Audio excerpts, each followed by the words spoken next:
Buenas tardes, estimados amigos. Bienvenidos a una nueva teleconferencia en la plataforma de Agrobayer Perú.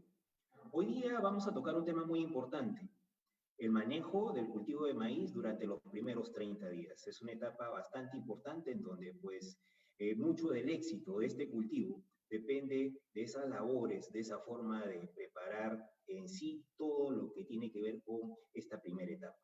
Para ello vamos a contar con el aporte y la presentación de la ingeniera Dubi Miloslavich Correa. Dubi tiene muchos años de experiencia en el manejo del cultivo de maíz y pues su aporte hoy día va a ser bastante importante. Como en todas las sesiones, los invito a que en el transcurso de la presentación vayan ustedes haciéndonos llegar sus preguntas. Al final nosotros vamos a tener una sesión o un espacio para poder responder estas preguntas junto con Dubi. Y aquellas pues que por razones de tiempo se nos queden, se las haremos llegar en la plataforma por la que ustedes pues se conecten, ¿no? Dubi, buenas tardes. Bienvenida a esta nueva sesión dentro de lo que son esta programación de teleconferencias en Agrobayer Perú. ¿Cómo estás, Dubi? Buenas tardes. Eric, buenas tardes. ¿Me escuchas bien? Sí, perfecto. ¿Cómo estás? Gracias. Ante todo, quiero darles la bienvenida y como dijo Eric, mi nombre es Dubi Miloslavich Correa, soy peruana, mi mamá es norteña y tengo el gusto y el honor de estar acá con ustedes para compartir algo de la experiencia que tenemos en el cultivo del maíz. Ante todo también darle las gracias a ustedes porque en la presente coyuntura, en este mundo de inmediatez, lleno de memes, de mensajes por WhatsApp, de reuniones y de la incertidumbre, les agradezco que puedan hacer un pequeño espacio para poder compartir y yo lo voy a tomar como una reunión de amigos en la cual, les repito, es compartir parte de la experiencia que uno tiene y, y para poder también a la vez hacer un intercambio técnico y de experiencias. Entonces, voy a pasar a compartir la presentación. Bueno.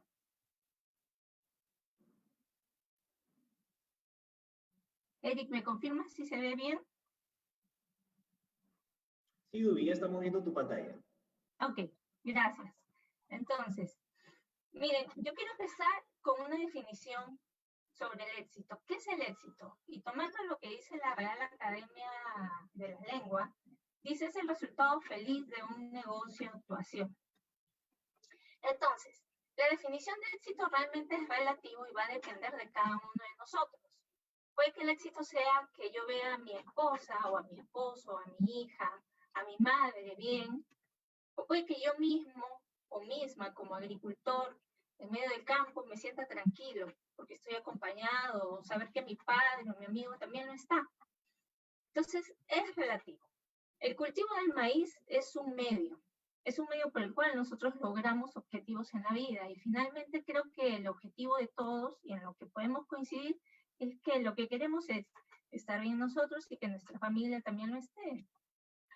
Entonces, en ese sentido, esta charla lo que quiere es hacerle llegar algo de esa experiencia y de lo que consideramos puede contribuir en el mejor rendimiento del maíz y también aquellos factores que pueden disminuirlo. Entonces, si empezamos por lo positivo, los factores que consideramos que hoy son importantes, y no son los únicos, hay más también, son clima, obviamente nadie lo maneja, híbrido, la elección del híbrido, de acuerdo a la zona, de acuerdo a la experiencia, la densidad de siembra y la fertilización nitrogenada o el abono nitrogenado. Estos factores en conjunto o individualmente pueden contribuir hasta un 40% en el resultado de mi maíz. Pero también hay efectos o factores que van en contra, los depresores, como son inadecuadas épocas de siembra, la escasez de agua o sequía, la competencia con malezas, que en la selva es mucho más agudo que en la costa, y también las plagas y enfermedades. Estas pueden disminuir el rendimiento hasta un 50%, dependiendo cuál es. Entonces, elijamos. ¿Qué queremos? Queremos una era como la de la mano izquierda, con mazorcas bien formadas, un buen número de hileras, o de repente mazorcas medianas que no tienen mucho peso y que se han visto afectados durante todo su proceso de cultivo. La elección la tomamos nosotros en gran parte. Empecemos por el clima. Y para ver esta parte, yo lo uní con uno de los factores también detrimentales del rendimiento y que vienen a ser las inadecuadas épocas de siembra. Entonces, yo tengo el clima me da la temperatura máxima, la temperatura mínima, tengo esa temperatura promedio, tengo la cantidad de horas luz por día, tengo la humedad relativa en el aire, para la selva tengo la lluvia, tan importante para llevar a cabo las campañas. Entonces, de acuerdo a la conjunción de estos factores y teniendo en cuenta que el maíz tiene sus requerimientos, es una planta termodinámica, es decir, responde a la temperatura más que a cualquier de otro de los factores, entonces se determina la época de siembra. Clima y determinar época de siembra están conectados intrínsecamente. Y si yo hago una buena caracterización, le voy a dar al objetivo. Es decir, voy a poder ubicar en la mejor época mi siembra de cultivo de maíz. Entonces, cada valle tiene diferentes épocas de siembra. Son diferentes para cada valle. No podemos uniformizar, menos aún en la selva, porque el régimen de lluvias son los que determinan las épocas de siembra. Entonces, estos cuadros muestran en rojo cuáles son las épocas en las cuales no se deben sembrar, ya que los rendimientos van a ser muy bajos. Tenemos amarillos en los cuales, si bien los rendimientos no van a ser los ideales, vamos a tener una disminución debido a que estos factores climáticos no son los ideales y de alguna u otra forma alguno que otro se sale del rango favorable. Y tenemos los meses marcados en verde, como ustedes pueden apreciar, que vienen a ser los meses perdón, en los cuales tenemos los mejores rendimientos y el mejor desempeño del maíz. Este aquí sería el cuadro para la selva, básicamente gobernado por el régimen de lluvias. Entonces, en la selva normalmente se siembra con el inicio de lluvia. Y una segunda campaña va a depender de la cantidad de lluvia de esta época y si queda humedad remanente para una segunda campaña. Entonces, cada valle tiene diferentes épocas de siembra y eso es una información que debemos de manejar. Hoy aquí en esta presentación hemos puesto las de la selva de San Martín y las del norte, pero si requieren también les podemos alcanzar de los valles del centro y del sur. Bueno, eso en cuanto a clima y a inadecuadas épocas de siembra. Eso determina mucho el rendimiento, son factores determinantes. El segundo viene a ser el híbrido. El híbrido. Aquí, en un solo slide y con una sola palabra, hemos caracterizado cada uno de los híbridos de CAI que tenemos en Valle. Entonces, conocidos son el DK788, es el híbrido que más años tiene en el portafolio y lo conocemos por su estabilidad.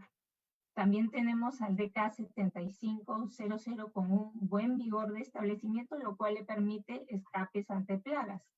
El DK7508, perdón,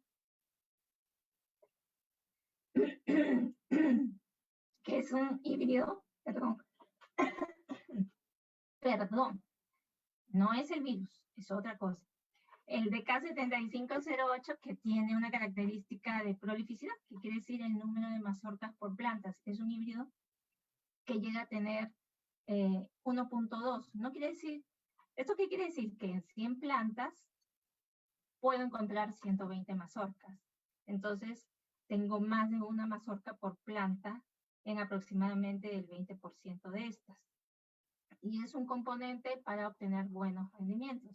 Y por último tengo el DK399, que es un híbrido muy aceptado en el mercado de forraje y de chala, tanto por el peso de materia seca como por el contenido de almidones y de materia seca.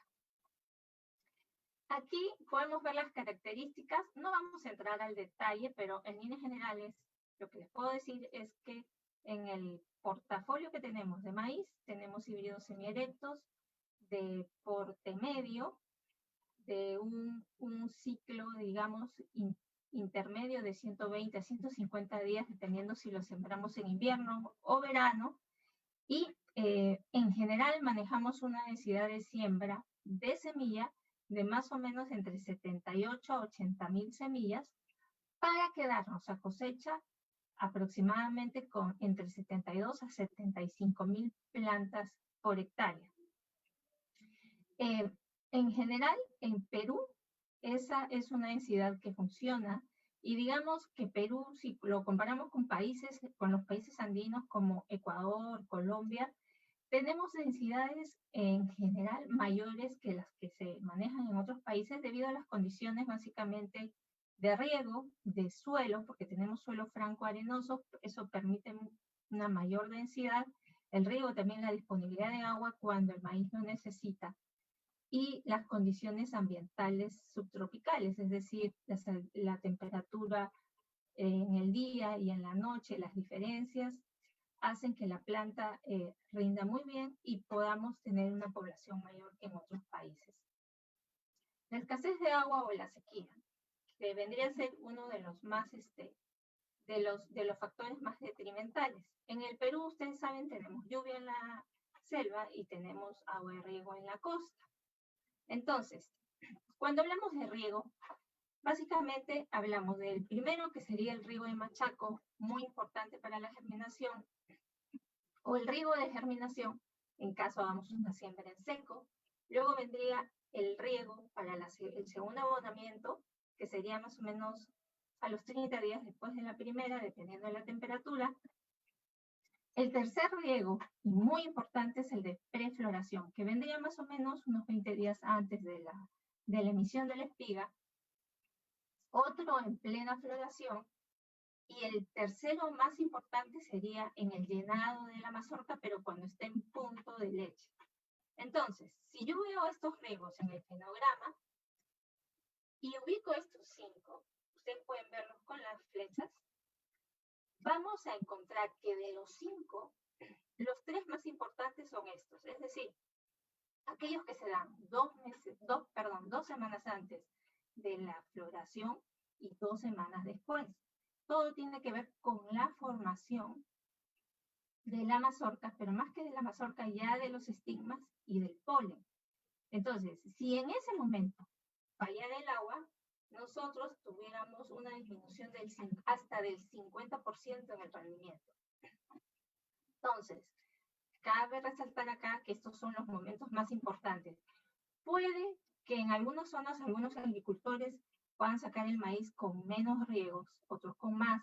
Eso va a depender mucho de la textura del suelo, va a depender mucho de la disponibilidad de agua que se tenga, de la distancia, incluso el precio al punto de salida de agua.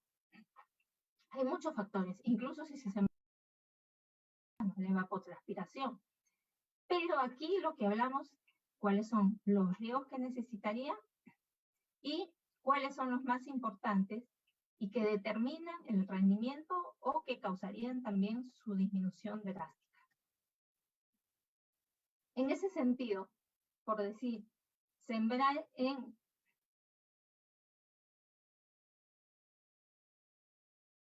una época en que estamos no con lluvia, de repente no hay mucha humedad remanente, vamos a tener disminución en el rendimiento.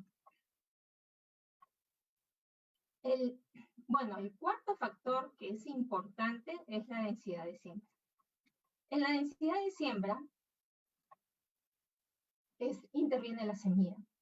Entonces acá yo lo que quiero hacer es un concepto sencillo de semilla. ¿Qué es la semilla? Bueno, la semilla viene a ser un organismo vivo y simplemente mientras sea vivo es viable.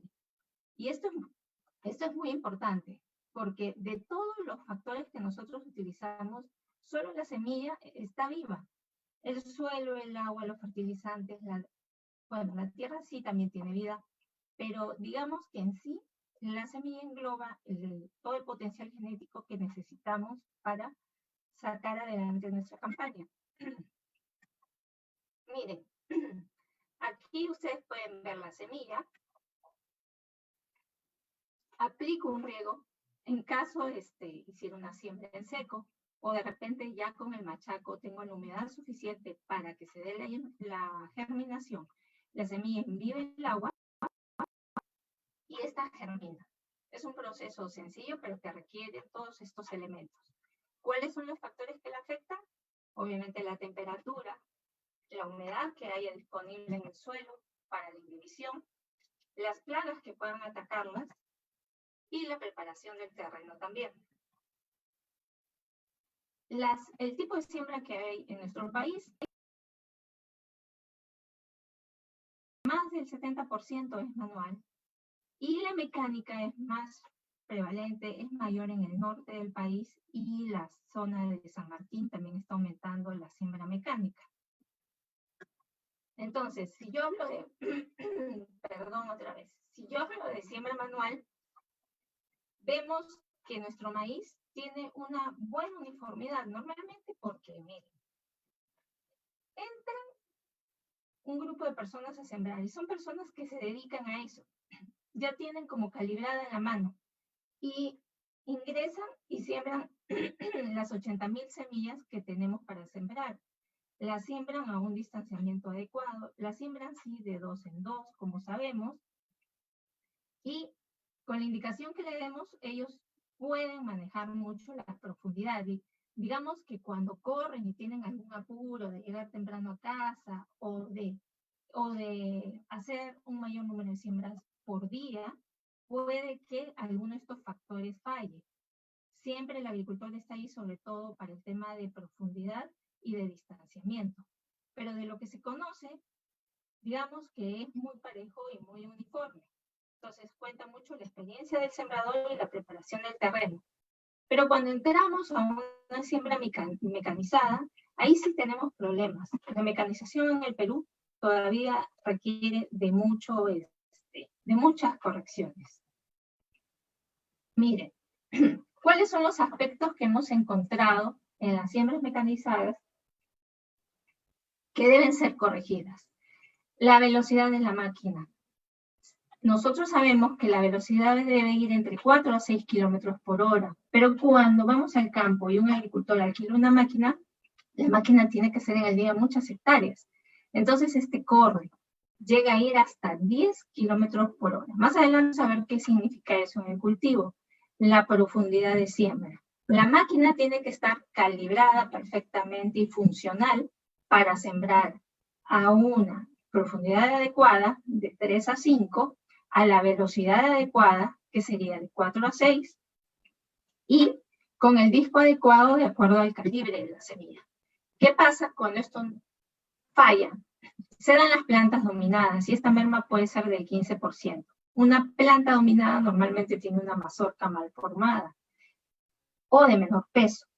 Entonces, no tienen la misma uniformidad y al ser muy competitiva el maíz entre sí, aquel que se queda realmente es dominado y en toda la expresión de sus características va quedándose atrás. Miren, este es un ejemplo. Acá se ve claramente una raya roja en medio. Todo lo que está por encima de la línea punteada roja es una siembra con una máquina que fue a 10 kilómetros por hora. Estos círculos rojos indican sitios donde la semilla quedó doble, no debería, porque en una siembra mecánica va una semilla por cada golpe, y sitios libres. Mientras que abajo tenemos una siembra más pareja, un distanciamiento más uniforme entre una y otra planta, por lo tanto una competencia pareja para cada uno de estos individuos que está sembrado. El hecho de que hay espacios en blanco significa que más adelante se han juntado las semillas. Entonces, hay una gran desuniformidad en el arreglo espacial, y eso significa que la raíz va a sufrir mucho. Y en general, luego lo vamos a ver en el desarrollo del maíz también. Entonces, cuando la velocidad llega a ser 10 kilómetros por hora, el porcentaje de plantas dominadas llega a ser 27%, lo cual es muy alto. Mientras que cuando va a una velocidad recomendada, es del 5%. Abajo, en la esquina inferior izquierda, ustedes pueden ver un gráfico, y en el gráfico se ve claramente la eficiencia versus la velocidad. Y la eficiencia es mayor entre 4.5 hasta casi 6 kilómetros por hora. Después, ya vemos que a medida que se acercan a los 10 kilómetros, la eficiencia va en bajada. Y en campo uno logra ver estas grandes fallas. Miren, en esta foto de acá ustedes pueden ver estas plantas que van a llegar a ser dominadas, pero acá hay otra falla y vienen a ser esos terrones. Eso es parte de la preparación de terreno. Mucho tiene que ver la textura. Cuando tenemos suelos arcillosos o limosos, es necesario una mejor preparación y de repente utilizar más horas los implementos. En el caso de que fueran totalmente francos, arenosos, es más fácil, pero el hecho de que haya terrones grandes dificulta mucho la emergencia del maíz y favorece también el ataque de plagas. Miren, este es un campo en Tarapoto, al lado del río Mayo. La zona se llama Yacucatina.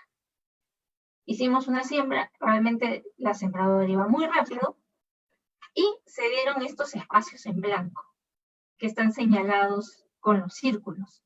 Esta es un área muy grande, y lamentablemente si se calibró para 60.000 semillas por hectárea, que es la densidad aproximada en selva, estábamos llegando a emergidas más o menos a 45.000, a cerca de 50.000. Y eso es ahora. Luego, a medida que va aumentando, va pasando el tiempo, si no controlamos plagas, la cantidad de mortalidad va aumentando. Entonces, llegamos con un menor número de plantas a cosecha. ¿Y eso qué significa? Miren, finalmente el agricultor va a fertilizar, si él compró una bolsa para 1 hectárea, va a fertilizar eso. Si hubo una falla y está con 45.000, va a fertilizar menos. Tampoco va a utilizar menos suelo, el área va a ser la misma, el suelo también, su tiempo también, sobre todo lo más costoso, el tiempo. Él va a ir las mismas veces, va a comprar la misma cantidad de agroquímicos porque lo va a tener que aplicar por hectárea. Entonces todos los gastos son iguales, solamente que tenemos menos plantas y por lo tanto cada planta significa una mazorca menos. Entonces perdemos por varios frentes aquí. Miren. Esta es una siembra así para un cultivo de chala, y aquí sí tenemos de 8 a 9 plantas por metro lineal. En este cuadro lo que les quería mostrar era básicamente la densidad. Como les dije anteriormente, la densidad aproximada en el país a la siembra va entre 78 a 81.000, y nos deberíamos quedar con 72 a 75. Entonces, eso significa que realmente estamos con una eficiencia más aceptable, y si estamos por debajo de esa población, hay factores que tenemos que revisar y que tenemos que corregir sobre todo, para poder aprovechar el potencial de plantas por hectárea que tenemos en los campos. El siguiente factor depresor es la competencia con malezas. La competencia con malezas es mucho más problemática en la selva, pero sin embargo hay campos aquí en la costa que también significan problemas. Acá ustedes pueden observar problemas con gramíneas en el maíz, y también un campo de maíz donde una liana ya la ha colonizado totalmente. Entonces aquí la cosecha es muy difícil, y si se quisiera hacer una cosecha mecánica sería casi imposible hacerlo. Entonces, rápidamente, Aquí lo que queremos es solamente hacer un énfasis en los momentos de aplicación de los herbicidas preemergentes en la costa. Va desde la post-siembra del maíz, así como ustedes ven en la foto, es sembrado, es regado, y en ese momento, con humedad a punto, puedo hacer ya la aplicación del herbicida preemergente, y lo puedo extender esta ventana de aplicación hasta este momento en B2. Lo ideal sería hacerlo en la post-siembra del maíz. O sea, antes incluso que salga el maíz y que emerja la maleza. Es lo ideal. Es lo más eficiente en tiempo y además evitamos cualquier tipo de problemas posteriores con el maíz. ¿Qué pasa en la selva? En la selva normalmente cuando vamos a sembrar tenemos una cobertura ya de malezas debido a las condiciones y ahí podemos entrar a aplicar batalla. Incluso la recomendación es que nosotros podemos aplicar batalla en mezcla con los preemergentes y hacer toda esta aplicación inmediatamente después de la siembra. No pasa absolutamente nada con la semilla porque la semilla está protegida por la tierra. Entra a la máquina, bueno, hablando de una siembra mecanizada, hace la siembra y detrás está ingresando el tractor con la mezcla de herbicidas haciendo la aplicación. Es la forma más eficiente que se tiene de control de malezas y dependiendo de la población y del banco de malezas que haya en cada campo es que se decide hacer. Lo que tenemos que hacer es leer la etiqueta y determinar cuál es el mejor momento de aplicar, dependiendo de cuál sea el herbicida. En el caso de maíz, los comúnmente utilizados tienen que ser la atracina, tenemos también pendimetalin, y nosotros tenemos batalla para todo lo que es la presiembra en el maíz. Ojo que la aplicación de batalla es sobre la maleza y no debe haber absolutamente nada de maíz emergido, es solamente sobre la maleza.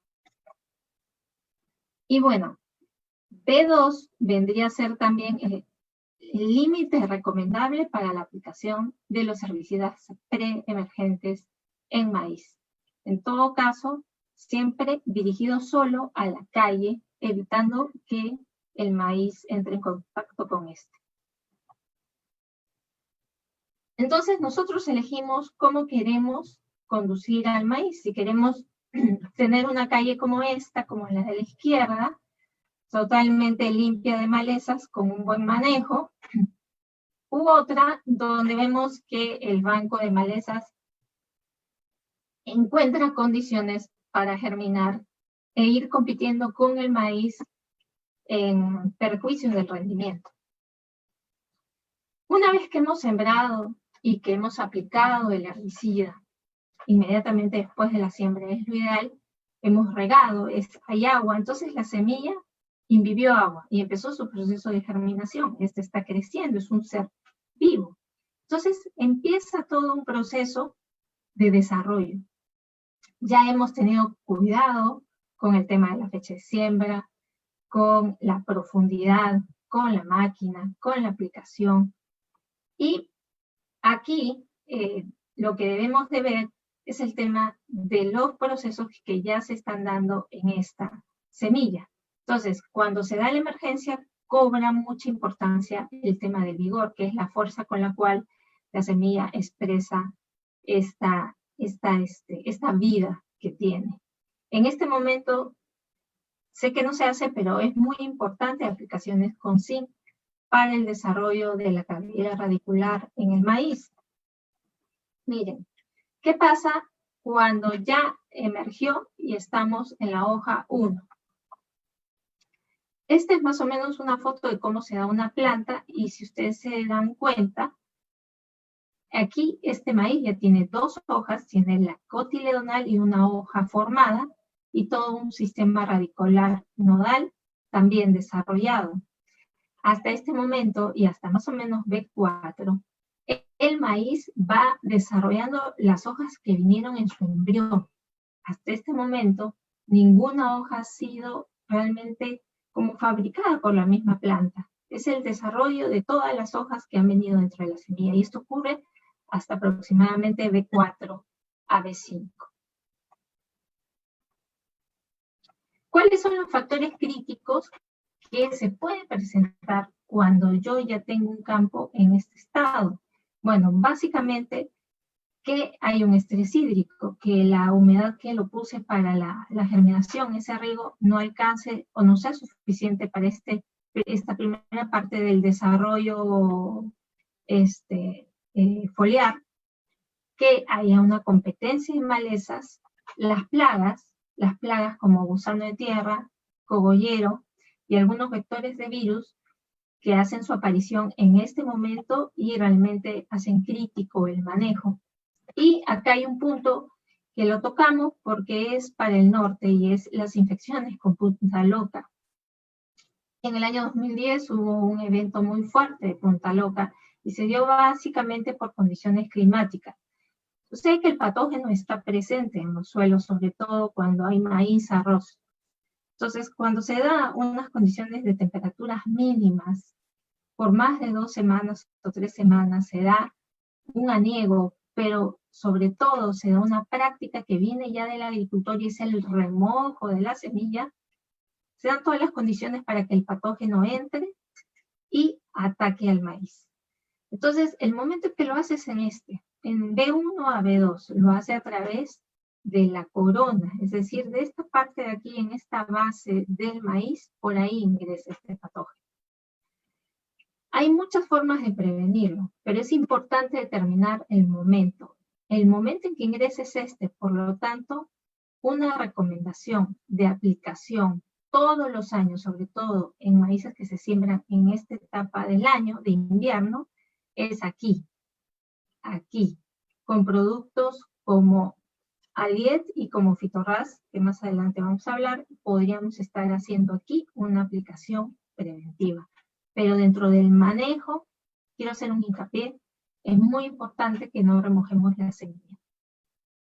Esto lo hace el arrocero porque lo maneja como su semilla de arroz, pero el maíz no necesitamos remojar porque le removemos ya una protección con fungicida que viene desde origen. Al removerlo, es más fácil que entre un patógeno como punta loca y se desarrolle la enfermedad cuando hay condiciones de frío en el predio, en la región, en la localidad.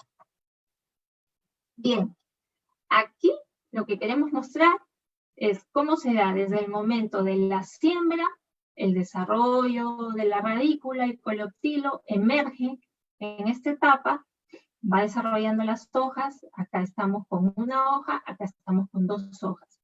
Y el momento adecuado para el primer abonamiento es aquí. Realmente este es el adecuado. Que se haga, bueno, puede ser que no se haga, porque normalmente lo hacen aquí o después de esta B2. Pero este es el recomendado. Vamos a ver más adelante. Miren, esto le llaman algunos pico de pato, tiene varios nombres, pero vemos acá un campo emergiendo, es este de acá, el de la izquierda, y en la derecha, este campito de maíz sí está entre B1 a B2. Este es el momento del primer abonamiento, y si hablamos de aplicaciones preventivas contra la punta loca, el momento ideal es el de la derecha, entre B1 a B2, Vamos a entrar a hablar sobre el nitrógeno, que es muy importante. Una pregunta quiero hacer acá. ¿Se puede conocer la fertilidad del suelo solo con verlo? A las personas no las podemos conocer solo con verlas. Imagínense el suelo. Entonces, ¿qué es lo que necesitamos? El análisis de suelo. No lo sé leer, probablemente no, pero siempre hay alguien que nos puede ayudar, un asesor, el que vende, el que nos visita, nuestros amigos de Bayer. Siempre hay alguien que nos ayude, porque de esto depende mucho que podamos aumentar y ser más eficientes. Miren, este de aquí es el suministro de nitrógeno que se le puede dar a un campo de maíz. Aquí ustedes a la derecha pueden ver más o menos cómo se da el desarrollo de maíz, Y muchos agricultores están haciendo la primera fertilización aquí en B4, es decir, cuando el maíz tiene 4 hojitas aproximadamente. Pero si un agricultor le coloca acá la cantidad de nitrógeno o de bolsas de urea que hoy le coloca, más del 70% se pierde. Miren, esta curva punteada es todo el nitrógeno que se pierde. Y la curva en verde, progresiva y en aumento, es lo que el maíz requiere. Y va en aumento, ¿ah? Desde que nace hasta B4 es muy reducida, comparada con lo que va a necesitar aquí en floración y luego en desarrollo de mazorca. Entonces, ¿qué pasa cuando yo pongo 4 bolsas de urea a la siembra, 4 bolsas de fosfato de amónico? Estoy colocando casi 150 kilos de nitrógeno y más del 70% se pierde, no lo toma. Es plata que pierdo, es dinero que no va a ser aprovechado. Entonces, el planteamiento es que se haga un reacomodo de esa cantidad de nitrógeno. No meterlo aquí, no abonar aquí, en esta parte de B4, sino más bien pasar mitad de esa cantidad de nitrógeno a BT o antes de BT. Pero eso lo vamos a ver más adelante. Hoy solamente es para mostrar qué es lo que pasa con la necesidad del maíz al inicio, hasta B4, que es aquí. ¿Qué es lo que pasa cuando el agricultor fertiliza? El agricultor le da 5 veces más de lo que necesita. Todo lo que él no necesita, el maíz no lo toma, se pierde. Y ese es dinero que se pierde. Entonces, miren, en este otro gráfico se observa exactamente lo mismo. El ciclo vegetativo desde emergencia hasta cosecha.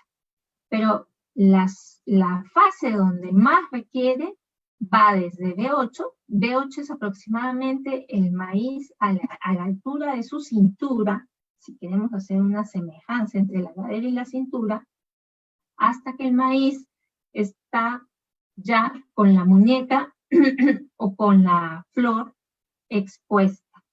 Ese es el periodo que más requiere. ¿Va a seguir aumentando su requerimiento? Sí. Pero el maíz normalmente en nuestras condiciones del país no encuentra nitrógeno cuando más lo necesita, porque los momentos en que les damos son inadecuados. Y acá una breve revisión de lo que es el potasio. ¿Por qué lo necesitamos? El potasio básicamente se va a la estructura de la planta y ayuda mucho en la toma del nitrógeno. En condiciones de trópico en que se acama el maíz o se cae, se vira, la fertilización potásica ayuda mucho a darle estabilidad a la planta, a disminuir acá. Y en general el potasio ayuda mucho en el transporte de los carbohidratos a la mazorca. En el caso del fósforo, es básicamente fuente de energía y es necesario en procesos tan importantes como es la germinación, el crecimiento acelerado, o sea, en la acumulación de masa foliar, en la floración y también en el llenado. Miren, un análisis nos diría realmente cuánto debemos de fertilizar, pero el nitrógeno es el más sensible y el más y el que más disminuye el rendimiento en nuestro caso porque no lo manejamos bien. La propuesta realmente es que apenas haya emergido y antes de que llegue a B2 se haga el primer abonamiento con una bolsa de urea, 4 de fosfato de amónico y 2 de sulfato de potasio. En esa fórmula le estamos dando 59 unidades de nitrógeno y es lo que necesita para llegar fácilmente a más o menos B6. Y en B6 le podemos dar 4 de urea, 4 de sulfomac. Con esto le estamos dando nitrógeno, le estamos dando potasio, le estamos dando azufre, que es muy importante en el maíz, y magnesio. Y el tercer abonamiento, que siempre se ha hablado de un tercer abonamiento, es con 4 bolsas de urea o 6 de nitrato de amonio. Ese tercer abonamiento es importante hacerlo previo a la floración, previo a la emisión de la espiga. Y ustedes, que son agricultores, saben a lo que me refiero. Cuando no se hace esta tercera, ustedes después de que sale la flor, siempre observan que las hojas bajeras se amarillan de la punta hacia el centro de la hoja. Y eso es clara señal que el maíz no está encontrando nitrógeno en el suelo y empieza a canibalizarse ella misma tomando el nitrógeno de las hojas viejas para llevarla hacia su mazorca. Listo. Hasta ahí sobre el tema de abonamiento, de nitrógeno. Ahora, habíamos hablado del tema de semilla, que es un ser vivo y viable, y que lo ideal es protegerlo del ataque de plagas. Acá vemos ataques de feltia, ataque de agrotis, de gusano de tierra. Entonces, nuestra recomendación va por el lado de semevin. 200 cc por cada bolsa de semilla nos ayuda con una buena impregnación y nos protege contra el ataque de estas plagas. Disminuiríamos de ese modo mucho la mortalidad de plantas al momento de la instalación y tendríamos mayor número de plantas a cosecha. Acá un ejemplo práctico. En la foto de la izquierda ustedes pueden observar un campo de maíz que más o menos debe estar en B5 y a la derecha también es el mismo predio, solamente que a la izquierda está tratada y a la derecha no.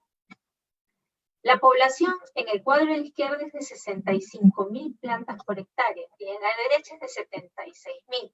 Hay una diferencia de 11.000 plantas. Sembrados el mismo día, el mismo agricultor, solo que uno lo impregnó, el otro no.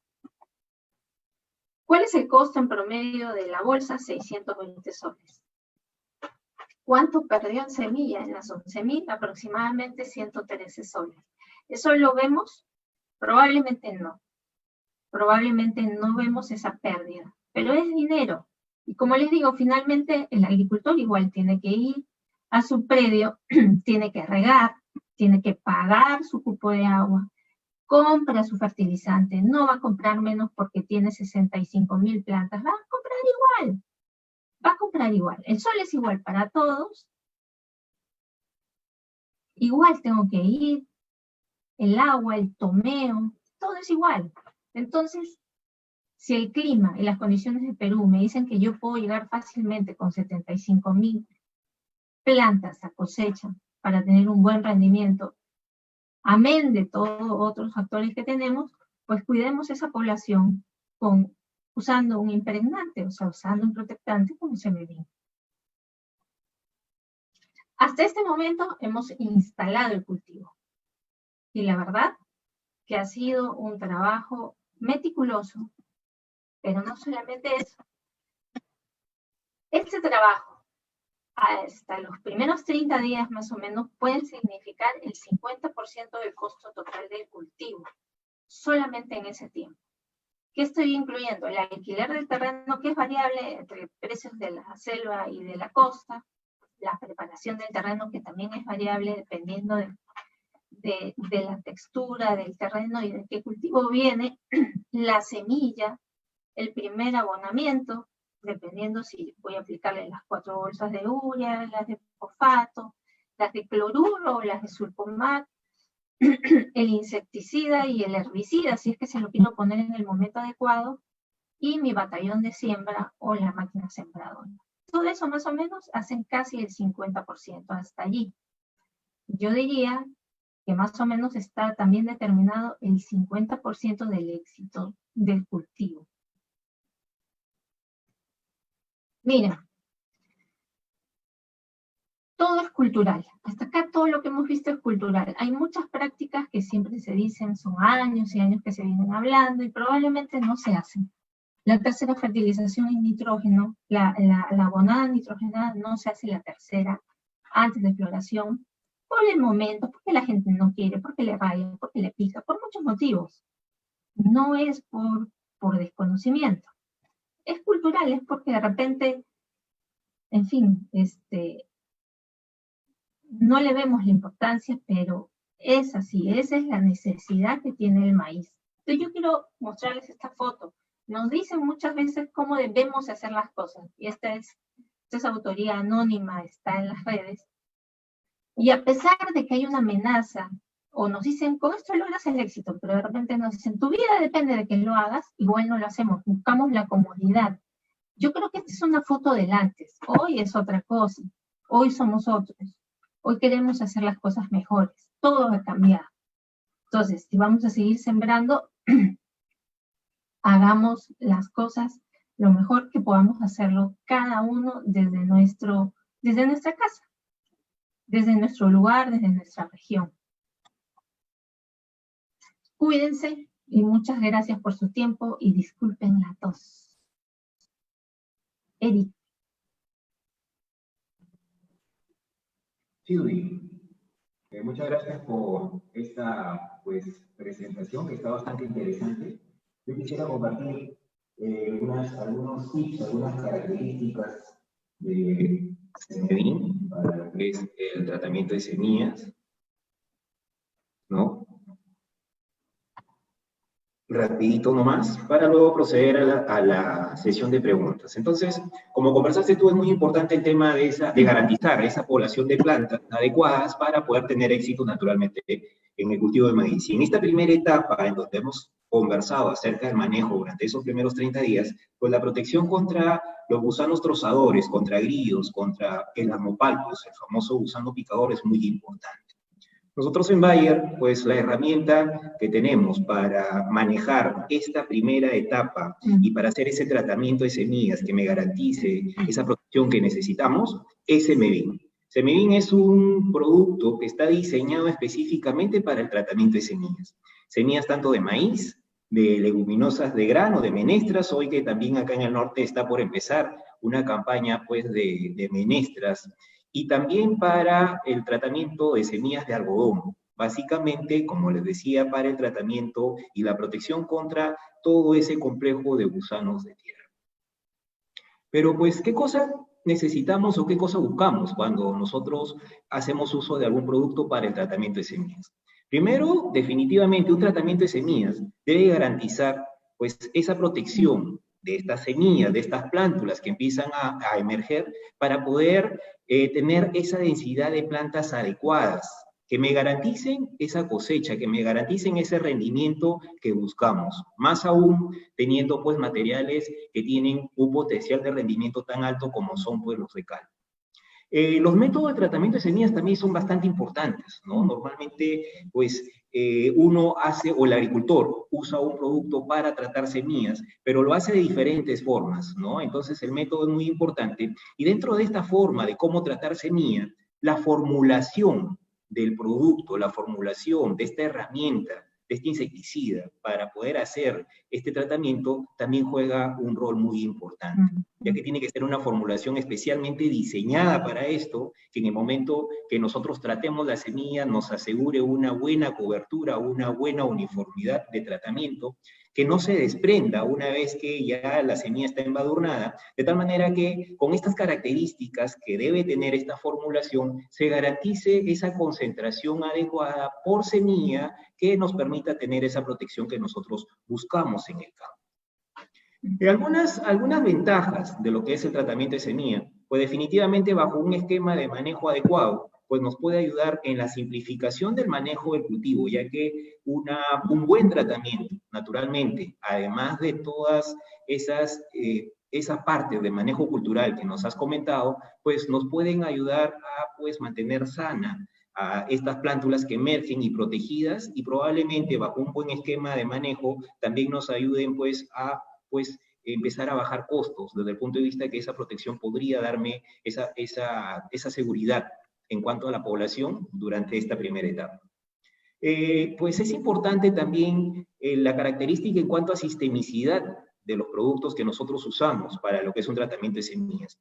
En el caso específico de Semevin, pues el producto se embadurna rápidamente sobre la semilla, cubre de una manera bastante homogénea, naturalmente bajo un buen esquema de tratamiento. En el momento que el agricultor pone esta semilla tratada en el campo definitivo, se genera una especie de almacén de sustancia activa alrededor de la semilla, la cual es tomada por la planta conforme empieza a desarrollar durante esta primera etapa. Esta buena calidad de formulación que tiene Semevin, pues nos da la seguridad que bajo un buen método de tratar semillas, pues vamos a tener una semilla homogéneamente tratada. Y esto significa asegurar la concentración por semilla que necesitamos para poder tener ese control contra todo este grupo de trozadores. La formulación también, pues, que tiene Semevín también es especial para esto, para el tratamiento de semillas, y en el momento que nosotros aplicamos rápidamente se seca sobre la semilla, y esa impregnación es bastante fuerte.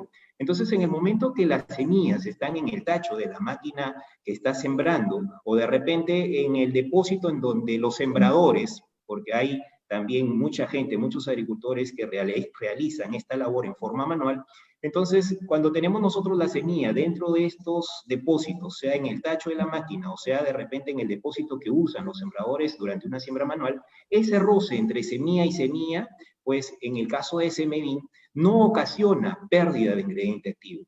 Esto es importante porque, como les decía hace un momento, aseguramos esa concentración de activo, no se forma polvo, producto de ese desprendimiento de activo, y naturalmente pues vamos a tener una concentración adecuada en la semilla y eso significa una mejor protección. Además, un método de tratamiento de semillas disminuye drásticamente la cantidad de activo por la forma como se hace el tratamiento, ¿no? Y esto de alguna manera también pues ayuda hoy día que se ha vuelto mucho más importante el tema del cuidado al medio ambiente. Definitivamente un método de tratamiento de semillas nos ayuda pues a poder tener ese cuidado o contribuir con ese cuidado que hoy día estamos buscando, que es completamente diferente a tener que hacer tratamientos vía foliar en toda una hectárea, ¿no? Entonces, condiciones bastante importantes. En cuanto a las características propias ya de Semevín como producto para el control de gusanos de tierra, de las Nopalpus, incluso tiene un buen efecto también contra trips. Es pues esa formulación especial que hemos conversado, con esos adherentes que permiten, primero, en el momento de la aplicación y del tratamiento, una buena cobertura. Y segundo, una rápida adherencia sobre la cubierta de la semilla, asegurando de esta forma la concentración que necesitamos. Una característica interesante es que Semevín tiene un color amarillo, y eso nos ayuda a mirar cómo es que va nuestro tratamiento y a diferenciar una semilla tratada de una semilla que todavía no ha pasado por el tratamiento. Esta es una formulación bastante segura, naturalmente siempre siguiendo las indicaciones de etiqueta o pues las recomendaciones del ingeniero de Bayer que estuvo o está en la zona haciéndole el seguimiento o conversando con los agricultores en esa asesoría que siempre damos. Semevín tiene una formulación moderna, una formulación de alta calidad que asegura pues una buena cobertura y pues utilizado a la dosis recomendada y bajo un esquema de tratamiento o una forma de tratamiento pues ideal, pues nos va a dar esa protección que nosotros buscamos. Entonces es una muy buena herramienta para el control durante esta primera etapa de todo lo que son esos trozadores, esa protección de semillas, esa protección de esas plántulas que nosotros necesitamos y buscamos. En cuanto al espectro de acción, pues todo ese grupo de trozadores, de gusanos de tierra, también controla bastante bien Spodoptera, que pues muchas veces se comporta también como un gusano de tierra. Un efecto de control bastante bueno, bastante importante sobre el Nopalpus, el famoso gusano picador, como se conoce en el norte, y también tiene un efecto bastante bueno, bastante interesante contra trips. La dosis, como ya lo mencionaste, va pues de 200 a 250 por cada bolsa de semillas, teniendo en cuenta que una bolsa de semillas pues trae 60.000 semillas, entonces con eso nosotros tenemos una buena protección a esa dosis. Dentro de lo que es nuestra plataforma de servicios, nosotros también tenemos ciertos programas para apoyar lo que es el tratamiento de semillas con equipos que nos ayuden a tener esa homogeneidad en el tratamiento y que nos permitan pues que el agricultor llegue a la tienda, compre su semilla de Decal y ahí mismo en la tienda, junto con la compra de la semilla y de Semevín, puedan ellos hacer o acceder a un tratamiento gratuito con los equipos que nosotros tenemos dentro de un programa que se llama la Patrulla de la Desinfección. Oportunamente, ahorita que empiezan las campañas en Chiclayo, pues les haremos saber en qué sitios y en qué distribuidores, ¿no? O las fechas en donde vamos a estar en los diferentes sectores para que ustedes, junto con su semilla y junto con Semevín, puedan tener acceso a estos tratamientos con equipos pues, que nos garanticen una buena cobertura, un buen cubrimiento de Semevin sobre esas semillas, de tal manera que el agricultor compra su semilla, compra Semevin y se lleva la semilla ya tratada, ¿no? Entonces, algunos tips para el tema de tratamiento de semillas. Ahora sí, Dubi, pasamos a las preguntas. Entonces tenemos en esta sesión de preguntas, ya tenemos ya algunas preguntas que nos han llegado vía Facebook y también YouTube. Entonces, la primera pregunta nos dice un agricultor: soy agricultor del Valle Chancay, Lambayeque, voy a instalar 2 hectáreas de maíz a riego por goteo. ¿Qué variedad, bueno, en este caso, qué híbrido de maíz me recomienda? Bueno, tendríamos que irnos primero acá, a ver. Primero quiero ver el tema de la época de siembra.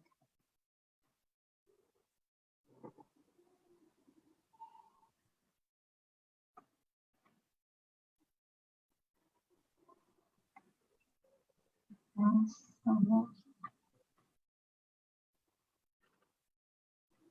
Un minuto, por favor. Aquí es. Veamos.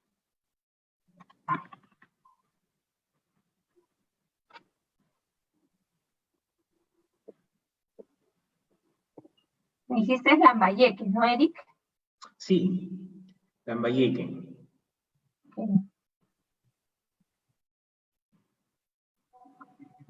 Bueno, ya está, listo.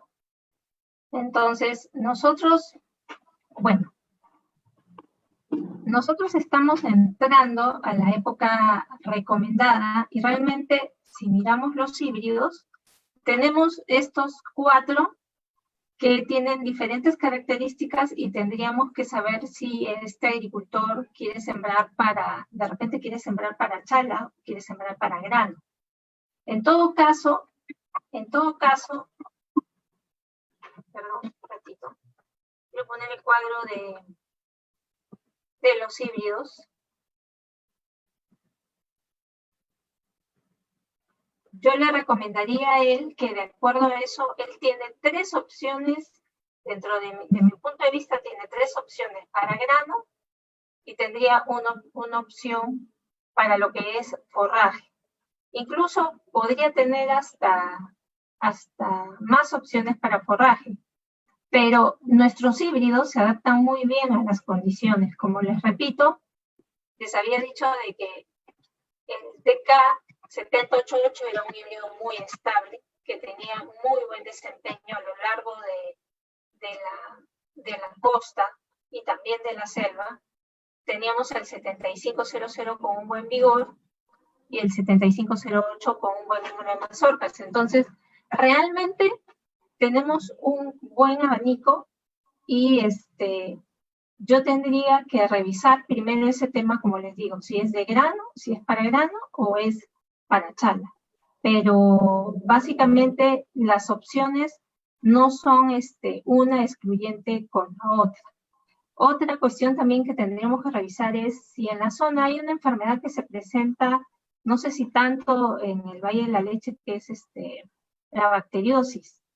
Entonces, en general, también hay una recomendación, sea lo que sea que se vaya a sembrar, hay que tener mucho cuidado en las aplicaciones para evitar el ataque de estas enfermedades.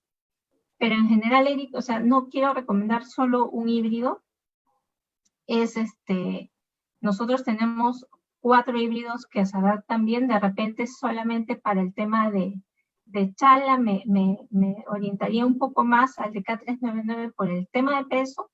También podría ser el DK7500, y en el caso del grano sí, el abanico ahí es más amplio para el agricultor.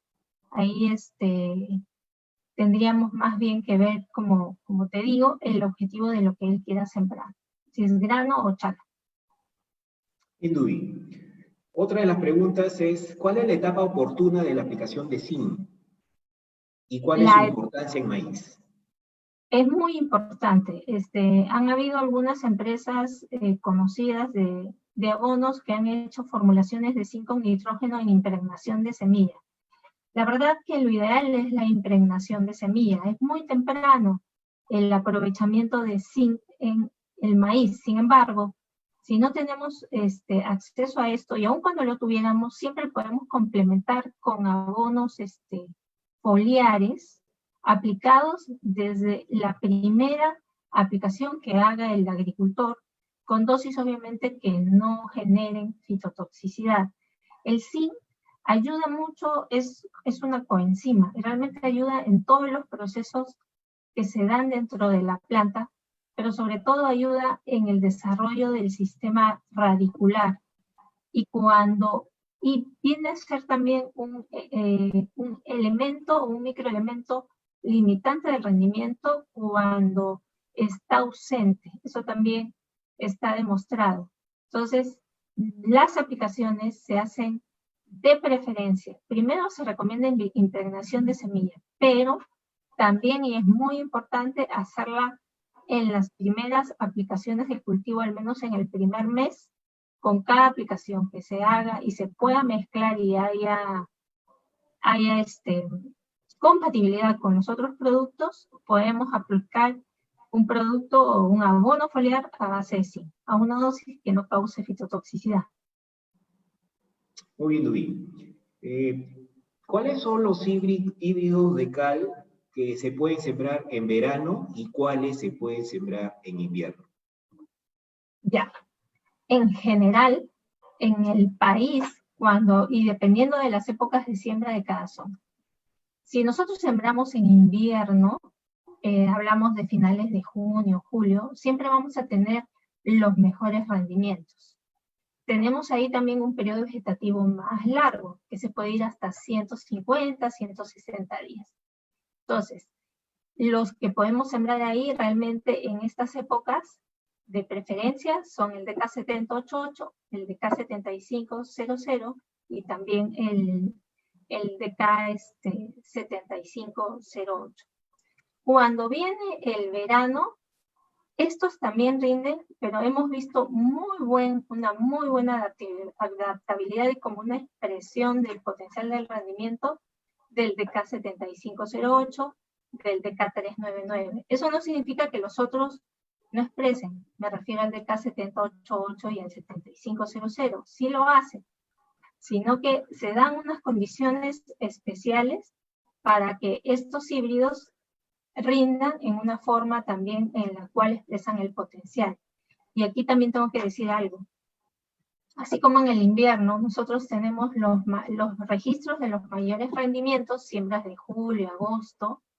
Las siembras de verano son siembras que se dan desde noviembre probablemente, octubre, noviembre, diciembre. Son siembras cuyo ciclo fenológico es más corto, son 120 días, porque la temperatura es alta y el maíz acorta su ciclo. Cuando un maíz acorta su ciclo, el rendimiento es menor al que se obtiene en invierno. No es que el híbrido no esté dando bien, solamente se trata de condiciones ambientales diferentes. Entonces, los híbridos en nuestro país, gracias a Dios, en la costa, se adaptan muy bien a ambas, pero hay algunas condiciones que hacen que algunos de estos híbridos, como les he mencionado, expresen mejor su potencial de rendimiento. Dubi, un amigo de la selva nos pregunta, bajo las condiciones de la selva, en donde siembran con la lluvia y luego ya no riegan, ¿cuál sería el híbrido adecuado? Con lluvia, recomendaría dos híbridos, el 7088 y el DK399. Estos dos híbridos, puntualmente con lluvia. Otro amigo desde Majes. Perdón, sí. Eric. Y ahí déjame decir algo más. Para el caso del 399, cuidaría mucho de sembrarlo a 60.000 semillas, no aumentar, porque hay algunos agricultores que están llegando a 65.000, 67.000 semillas. En el caso del DK399 me quedaría con 60.000. En el caso del DK788, ese híbrido sí soporta más población, y es porque en la selva hay vientos, con la lluvia vienen vientos, y en laderas, cuando llueve mucho, los híbridos en general en los trópicos, es decir, en la selva, se acaman. Entonces, el tema de densidad es muy importante. Entonces, ojo con ese punto allá en la selva, en el tema de densidades. 60.000 semillas para el caso del DK399 y en época de lluvia, 7088 DK399. Bien, Dubi. Un amigo de Majes. Para Majes dice, ingeniera, ¿cuál es el distanciamiento, la densidad y el híbrido que recomienda? Eso hay que irlo a ver puntualmente. La verdad que en general, vuelvo a repetir. A ver, Majes. Yo quisiera saber si es también para grano o para chala. Pero en general, nosotros si hablamos de grano y hablamos de terrenos, como los conocemos franco, de franco arenoso, arcillosos, con agua, siempre vamos a manejar, normalmente estamos manejando la densidad de más o menos 80.000 semillas a la siembra. Entonces, hay lugares donde las condiciones nos permiten aumentar, pero para el tema de forraje, ojo. Entonces, si yo tengo condiciones de luminosidad, tipo desierto, tengo condiciones de temperaturas altas en el día, temperaturas bajas en la noche, puedo de repente aumentar la densidad. Nosotros, en Bayer no hemos hecho pruebas de densidad en la zona de Majes, pero sin embargo tendríamos que referirnos más ahí a la experiencia del agricultor, pero en general en este caso me ciño a la recomendación general. Dubi, otra pregunta. Sí. Siembra con máquina, ¿cuál es el distanciamiento, de acuerdo al híbrido, entre líneas y cuántas plantas por metro lineal recomienda? Ya. En este cuadro estaba, en general, miren, en general, para el DK7088, el DK7500, el DK7508, incluso el DK399, el distanciamiento entre surcos es de 80 centímetros. Hay zonas donde están en 75, otras en 85, y lo que manejamos es 80. El DK399 es más frondoso y alto, entonces hemos venido recomendando de repente 90 por este tipo de arquitectura.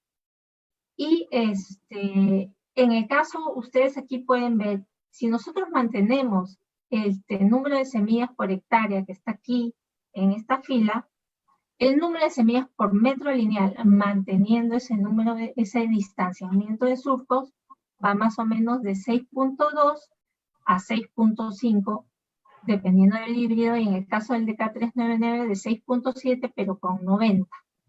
Entonces, esta es más o menos la cantidad de semilla que se puede manejar por metro lineal a 80 centímetros.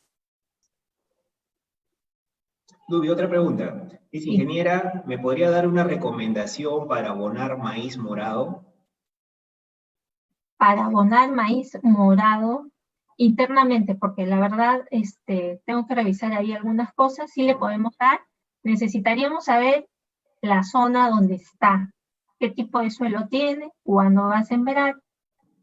Necesitaría saber el rendimiento esperado y el ciclo vegetativo y nada más. Y sí se lo podemos hacer. Dice, experiencia sobre nutrición foliar. Nutrición foliar. Ya. Básicamente es en base a la necesidad del maíz. En el caso del maíz, las necesidades van para la costa, donde sabemos que los elementos limitantes son el zinc, el magnesio, en algunos casos el manganeso. Básicamente son las aplicaciones de abonos foliares en cada una de las fumigaciones que haga el agricultor.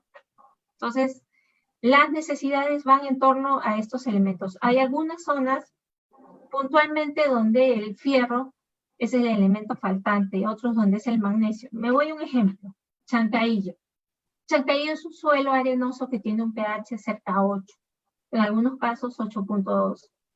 En algunas épocas, sobre todo en frío, se ve que el salitre aflora en el suelo cuando el maíz ya está entrando en floración y de pronto las hojas cercanas a la espiga se empiezan a poner cloróticas. Y eso se empieza a ver en los campos de maíz, sobre todo los que son sembrados en septiembre, por manchas en varias zonas. Uno va por la Panamericana y observa. Básicamente es deficiencia de magnesio, pero es una deficiencia que aparece en floración. Lo ideal es darle al maíz en la costa estos elementos desde pequeño. Empezamos con el zinc en las primeras aplicaciones, es muy importante. Si es posible utilizar el sulpomac, ayuda, si bien no todo el magnesio es tomado, las aplicaciones foliares con magnesio también ayudan y el fierro también. Y aquí, permítanme decir algo, no tiene nada que ver con la aplicación foliar, pero las fuentes edáficas con azufre son una gran ayuda para el maíz en la formación de sus estructuras.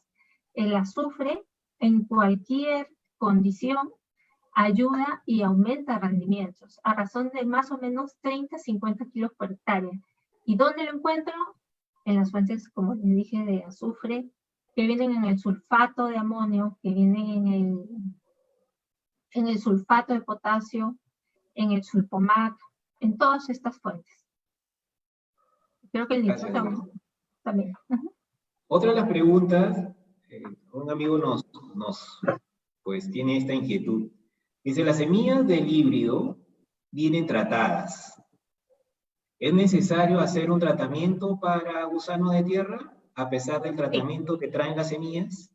Así es, sí es necesario. La semilla de origen no viene tratada para gusano de tierra. La semilla viene tratada para plagas de almacenaje, pero sobre todo viene con mefenoxam, que es un fungicida, para darle protección más bien en la primera etapa contra hongos de suelo. Por eso es que recomendamos que no se remojara la semilla previo a la siembra en campos de arroz, porque se remueve toda esa protección que ayuda contra patógenos como punta loca. Entonces, la semilla no viene con tratamiento para gusano de tierra de origen. Tenemos que hacerla acá. Y tenemos que hacerla por los motivos que ya hemos expresado. Es necesaria hacerla. Sí. Con Semevin. Gracias, Duy. Hay dos preguntas, Duy, que son relacionadas al uso de Semevin. Si me permites, esas las respondo yo. Gracias, A ver, nuestro amigo nos dice, ¿no hay generación de resistencia al usar Semevin en la semilla y luego Larvin en aplicaciones sobre Spodoptera? ¿O qué otro producto de su línea se podría usar para cogollero? Pues en realidad, hoy día nosotros tenemos Semevin para lo que es el tratamiento de semillas, con esa formulación especial para la impregnación, y tenemos Larvin Plus. Larvin Plus hoy día es pues un producto que tiene dos ingredientes activos que tienen dos modos de acción diferentes. Además de Semevin como tratamiento de semillas y Larvin Plus para las aplicaciones foliares, tenemos también Axolud. Entonces tenemos nosotros ahí un buen esquema para hacer una rotación adecuada. Entonces podría ser, naturalmente, dependiendo de cómo se vayan presentando los problemas de trozadores al inicio y luego con cogollero en el campo, podría ser mi tratamiento con Semevin, luego para las primeras poblaciones de cogollero, podría yo hacer una aplicación de Larvin Plus, y luego, pues para las aplicaciones que vienen más adelante, podría entrar dentro de un esquema de protección con Axolud, teniendo pues el buen control sobre larvas. En el caso de Larvin tenemos también, de Larvin Plus, tenemos también el control sobre las posturas de Spodoptera, que es bastante importante. Y pues al ser productos que tienen modos de acción diferentes, encajan perfectamente dentro de ese manejo integrado que siempre se recomienda.